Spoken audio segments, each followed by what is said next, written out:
गोदी मीडिया को टीआरपी चाहिए, और वो भी नरेंद्र मोदी वाली TRP. Modi ji great, very great, इससे अपर ग्रेट मैन है। मोदी जी इतने महान आदमी हैं कि मोदी जी नाली से गैस भी बनाते हैं, फिर भीख भी मांगते हैं। और मोदी जी इतने महान हैं कि मोदी जी का एक वक्त था जब वो भीख मांगते थे तो उनका एक पूरी बाजू का कुर्ता था जिसको धोने में ज्यादा समय जाता था, मोदी जी ने उसकी बाजू ही काट दी। इतना बड़े वैज्ञानिक आपको इस देश में मिलेगा? कई लोगों के घर में आग लग चुकी है, कई लोग घर से बेघर हो चुके हैं। देश की गोदी मीडिया अपने टीवी चैनल्स पर बिठाने वाले किसी भी पत्रकार से ना तो मणिपुर पर चर्चा करती है और ना मणिपुर पर बोलती है, और ना ही गोदी मीडिया वहां पर जाकर रिपोर्टिंग करती है। सबको एक साथ अगर मिलकर लोग लड़ेंगे, आपको लड़ाई में सफलता भी प्राप्त होगी, और मोदी जी को यानी देश की लुटेरी सरकार को भगाने में आपको एक आसानी होगी।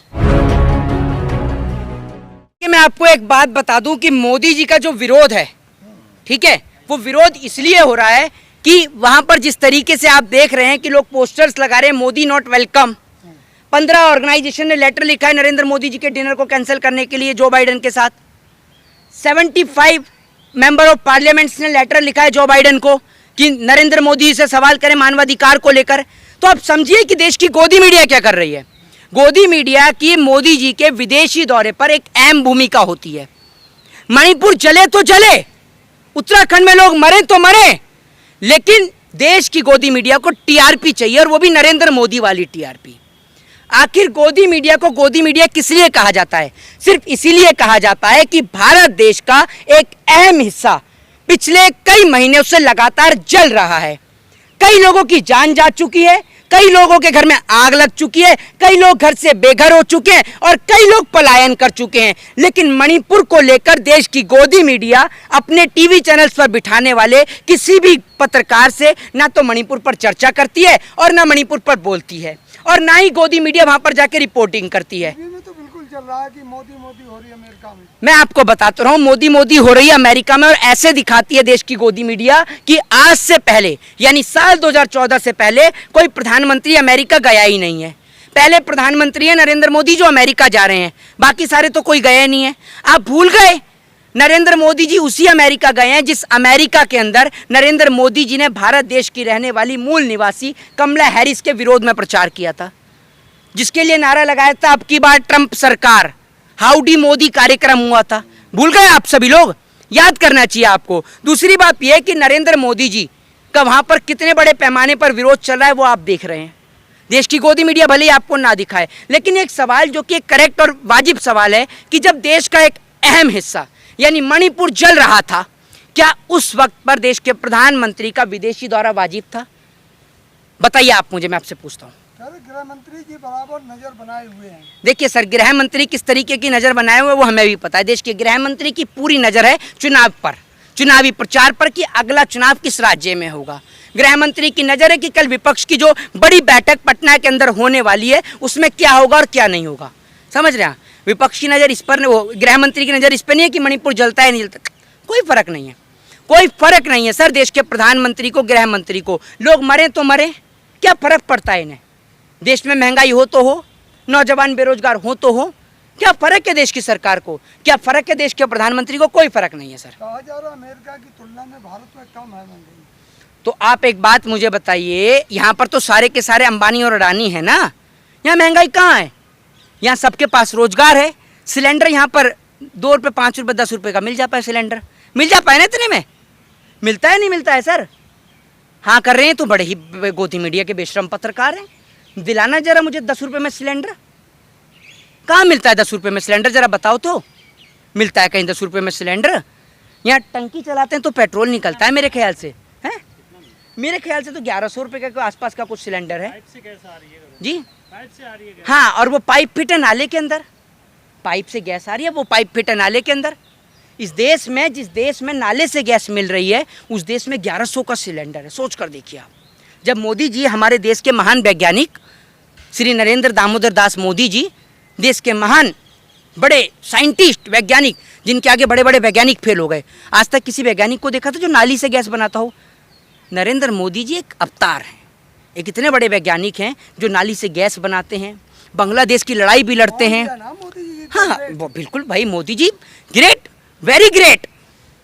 इससे अपर ग्रेट मैन है। मोदी जी इतने महान आदमी हैं कि मोदी जी नाली से गैस भी बनाते हैं, बांग्लादेश की लड़ाई भी लड़ते हैं, फिर भीख भी मांगते हैं, समझ रहे हैं आप। और मोदी जी इतने महान हैं कि मोदी जी का एक वक्त था जब वो भीख मांगते थे तो उनका एक पूरी बाजू का कुर्ता था। ये मैं नहीं बोल रहा हूँ भाई, आप समझ रहे हैं, मैं बोल रहा हूँ, मोदी जी ने खुद बोला है। उनका एक पूरी बाजू का कुर्ता था जिसको धोने में ज़्यादा समय जाता था, मोदी जी ने उसकी बाजू ही काट दी।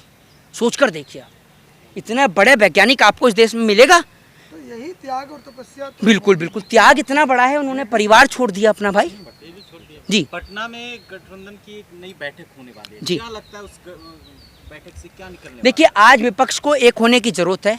अगर आप देश के अंदर बचाना चाहते हैं देश को और वाकई देश के लिए कुछ करना चाहते हैं, क्योंकि जो वोट अखिलेश यादव का है वही वोट राहुल गांधी का है, जो वोट राहुल गांधी का है वही वोट मायावती जी का है, जो वोट मायावती जी का है वही वोट ममता बनर्जी का है, जो वोट ममता बनर्जी का है वही वोट तेजस्वी यादव का है, जो वोट तेजस्वी यादव का है वही वोट केसीआर का है। तो सबका वोट बैंक एक ही है।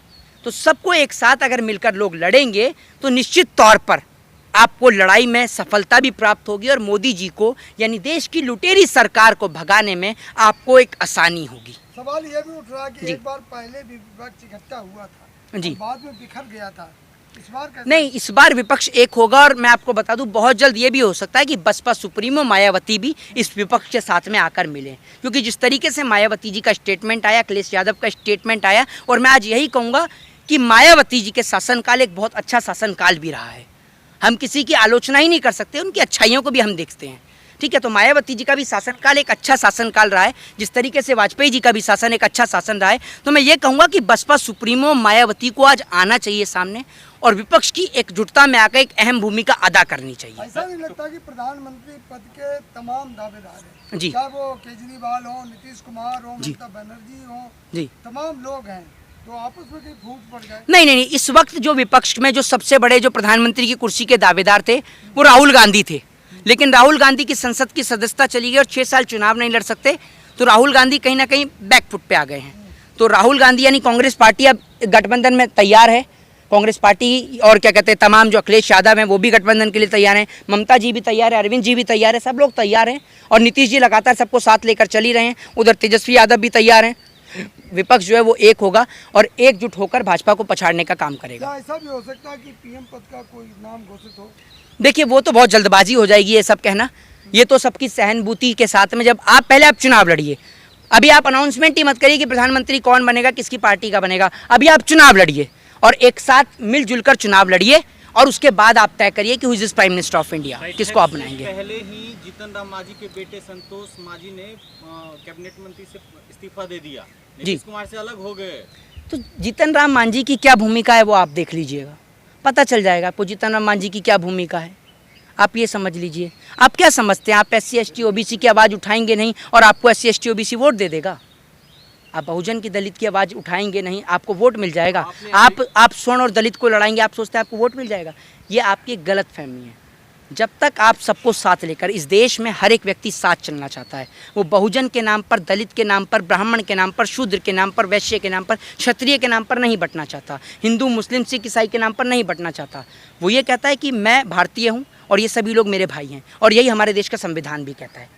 नहीं, अखिलेश जी का नहीं, योगी जी का नहीं मानता मैं, क्योंकि अखिलेश जी का शासनकाल एक बहुत अच्छा रहा। और मैं बताता हूँ अखिलेश यादव का हारने का सबसे बड़ा कारण क्या है। अखिलेश यादव का हार का कारण ये रहा कि अखिलेश यादव ने लैपटॉप बांटने का काम किया और एक ने लोगों को लड़ाने का काम किया। जिसने लैपटॉप बांटा, बच्चों के हाथ में कलम थमाई, क्योंकि वो जानता है कि कलम की ताकत क्या है। अखिलेश यादव कोई ऐसे अनपढ़ जाहिल गवार व्यक्ति नहीं है, एक पढ़े लिखे CM रहे हैं उत्तर प्रदेश के, और उनके पिताजी ने जो सराहनीय काम मुलायम सिंह यादव ने इस देश के लिए किया है, आप उसको नकार नहीं सकते हैं। मुलायम सिंह यादव ने इस देश के अंदर जवानों के पार्थिव शरीर को लाने की परमिशन मुलायम सिंह यादव ने दी, आप उनके काम को नहीं नकार सकते। आप अखिलेश यादव के बने हुए यमुना आगरा एक्सप्रेसवे को नहीं नकार सकते, आप गोमती नगर फ्रंट को नहीं नकार सकते आप, और जो महिलाओं के सम्मान जो उन्होंने दिलाया है। और मैं आज अखिलेश यादव को यही कहूँगा कि जनता पुकारती है, अखिलेश आइए और आप वापस से उत्तर प्रदेश के अंदर एक बेहतर शासन व्यवस्था लेकर आइए। मुलायम जी पे ये भी आलोचना, ये भी आरोप लगाए जाते हैं कि वो राम मंदिर के भक्तों पर गोलियां चलवाए थे। वो आप उन पे कोई भी आरोप लगाइए, जो काम उन्होंने किया है मुलायम सिंह यादव की सराहनीय, हर देश का व्यक्ति करता है, हर एक नागरिक करता है। और मुलायम सिंह यादव जो काम कर गए इस देश के लिए, वो काम कोई नेता नहीं कर सकता, ये भी बात मैं आपको बता दूं। विपक्ष के तमाम नेता भी उनको सैल्यूट करते हैं, उनको सम्मान करने का काम करते हैं। राहुल गांधी की भारत जोड़ो यात्रा में आप देखिए, मुलायम सिंह यादव को उन्होंने नमन करने का, प्रणाम करने का काम किया। जिस समय माननीय मुलायम सिंह यादव पंचतत्व में विलीन हुए, उस वक्त विपक्ष के तमाम बड़े बड़े नेता, सत्ता पक्ष के तमाम बड़े बड़े नेता वहां पर मौजूद थे, क्योंकि वो जानते हैं कि मुलायम सिंह यादव किस छवि के नेता वहां पर रहे हैं। तो अब मोहब्बत की दुकान खुली हुई है यहाँ पे, मोहब्बत की दुकान से क्या लगता है विपक्ष एकजुट होकर के विपक्ष को 2024 में वापसी करेगा या नहीं? बिल्कुल करेगा, विपक्ष 2024 में बिल्कुल वापसी करेगा और एक साथ एकजुट होकर करेगा। और लैपटॉप बांटने वाले, कलम बांटने वाले ही वापस आएंगे इस देश में, नफरत फैलाने वाले नहीं। जय हिंद, जय भारत, वंदे मातरम।